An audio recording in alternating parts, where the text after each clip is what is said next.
Hello બચ્ચા party, કેમ છો? મજામાં ને? હું છું તમારી સ્ટોરી ટેલર દેવાંશી જોશી અને બાળ વાર્તાનો ખજાનોમાં તમારી માટે લઈને આવી છું સરસ મજાની એક નવી વાર્તા. તો ચાલો સાંભળીએ આજની વાર્તા. આજની વાર્તાનું નામ છે વૃક્ષનો નિસ્વાર્થ પ્રેમ. વૃક્ષ એટલે ટ્રી અને નિસ્વાર્થ એટલે સેલ્ફલેસ. ટ્રીનો સેલ્ફલેસ લવ. તો ચલો સાંભળીએ આજની વાર્તા. એક બહુ જ સુંદર ગામ હતું, બહુ જ બ્યુટિફુલ વિલેજ.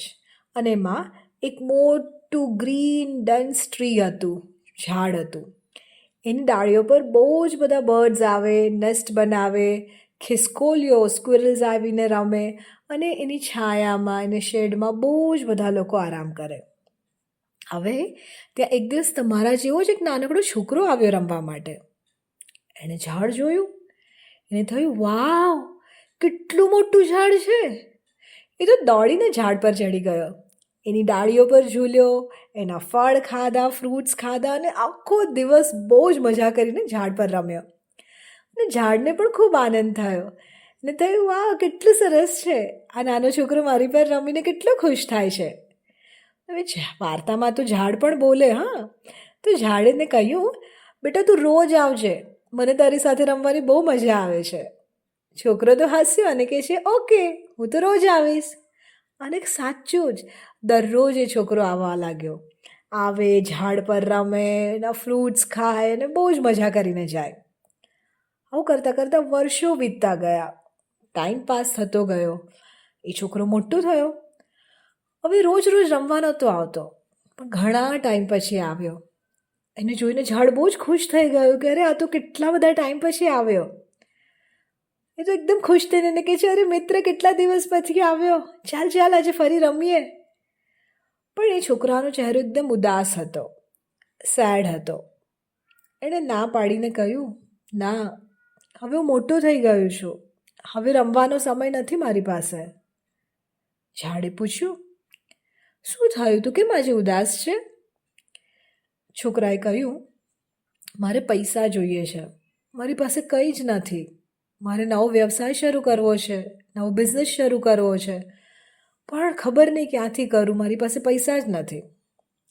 ઝાડે થોડું વિચાર્યું અને પછી પ્રેમથી કીધું, બેટા, તને આપવા માટે મારી પાસે પૈસા તો નથી, પણ તું એક કામ કર.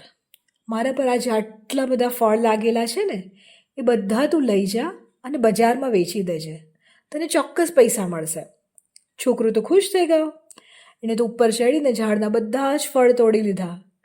ઝાડ બહુ ખુશ હતો કે ચાલો, મારા મિત્રને કામ તો આવ્યો.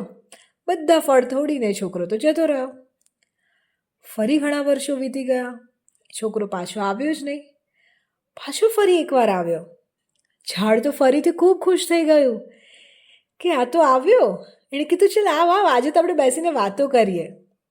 છોકરો બોલ્યો, અરે, મારી પાસે બિલકુલ સમય નથી, મારે ઘર બનાવવું છે અને એની માટે મારે લાકડું જોઈએ છે. ઝાડે હસીને કહ્યું, કંઈ નહીં, તું મારી ડાળીઓ લઈ જા, એમાંથી સુંદર ઘર બનાવજે. છોકરાએ તો બધી જ ડાળીઓ કાપી લીધી અને ચાલ્યો ગયો. ઝાડ હવે એકલું થઈ ગયું. એની પાસે ફળ પણ નહોતા, એની પાસે ડાળીઓ પણ નહોતી, તો પણ એ ખુશ હતું. હવે ઝાડ છે ને, ખાલી એક એનું ટ્રંક રહ્યું હતું, એટલે જે નીચેનું થડ કે ને એ જ બચ્યું હતું. વર્ષો પછી એ છોકરો હવે યુવાનીમાંથી મધ્યમ વયનો માણસ બની ગયો. એ ફરીથી આવ્યો અને એણે કહ્યું કે મારે દરિયામાં દૂર મુસાફરી કરવી છે અને મારી પાસે હોડી નથી, બોટ નથી. ઝાડે ધીમેથી કહ્યું, કંઈ નહીં, તું મારું થડ લઈ જાય, એમાંથી હોડી બનાવી લેજે. છોકરાએ થડ પણ કાપી લીધું. હવે ત્યાં ખાલી માત્ર ને માત્ર નાનું ઠૂઠું બચ્યું હતું. ઠૂઠું એટલે બસ એક ઝાડનો એક નાનો અમથો ભાગ. પણ ઝાડે કોઈ ફરિયાદ ના કરી. એ તો ફક્ત એટલું જ બોલ્યું, બેટા, સાચવીને જજે. ઘણા વર્ષો પછી એક વૃદ્ધ માણસ લાકડીના ટેકે ધીમે ધીમે ચાલતો આવ્યો. એ જ છોકરો હતો. ઝાડે તરત ઓળખી લીધું અને કીધું, અરે, મારો મિત્ર કેટલા વર્ષ પછી આવ્યો. વૃદ્ધ માણસ હસ્યો. હા, બહુ વર્ષે આવ્યો તમારી પાસે. હું જીવનમાં બહુ વ્યસ્ત થઈ ગયો હતો, બહુ બિઝી થઈ ગયો હતો. ઝાડે દુઃખ સાથે કહ્યું, પણ મારી પાસે હવે તને આપવા માટે કંઈ જ બચ્યું નથી.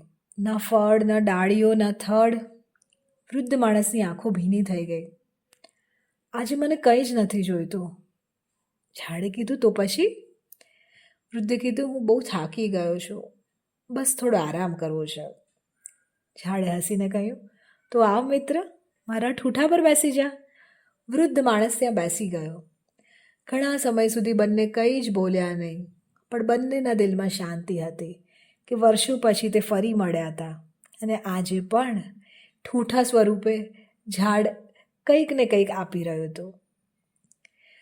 તમે આ વાર્તા પરથી શું શીખ્યા બાળ મિત્રો? કે ઝાડે છોકરાને બધું જ આપી દીધું ને, એના ફ્રૂટ્સ, એની ડાળીઓ, એનું થડ. પણ ઝાડે ક્યારેય કહ્યું કે હવે આ બધું મને પાછું આપ? કારણ કે એનો પ્રેમ નિસ્વાર્થ હતો, સેલ્ફલેસ હતો. કે જેવો આપણા પેરેન્ટ્સનો પ્રેમ હોય છે, જેવો આપણા ટીચર્સનો પ્રેમ હોય છે, આપણા દાદા દાદીનો પ્રેમ હોય છે, રાઈટ? આપણા માટે કેટલું બધું કરે, આપણા બા દાદા, મમ્મી પપ્પા, ટીચર્સ, પણ બદલામાં આપણી પાસે ક્યારેય કોઈ જ આશા ના રાખે. પણ તમે એક જોયું કે આટલી બધી વાર ઝાડે એ છોકરાને કેટલું બધું આપ્યું, પણ ક્યારેય એ છોકરાએ એને એવું પૂછ્યું, ઝાડ તું કેમ છે?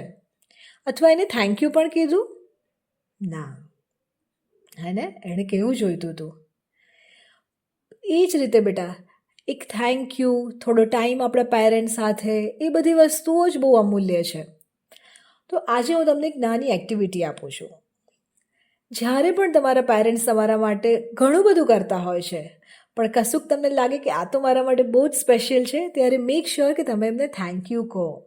એક નાનકડું હગ કરો, એમના સાથે બેસો, એમના સાથે વાતો કરો, રમો, અને પૂછજો કે હું તમારા માટે શું કરી શકું. જોજો એ કેટલા ખુશ થઈ જશે, અને કંઈક નાનકડું કામ આપે ને તો તરત દોડીને કરજો. મને તો ખબર છે મારા બાળ મિત્રો જરૂર કરશે. આઈ હોપ કે તમને આજની આ વાર્તામાંથી કંઈક શીખવા પણ મળ્યું હશે અને મજા પણ આવી હશે. એક નવી વાર્તા સાથે ફરી મળીશું. ત્યાં સુધી આવજો.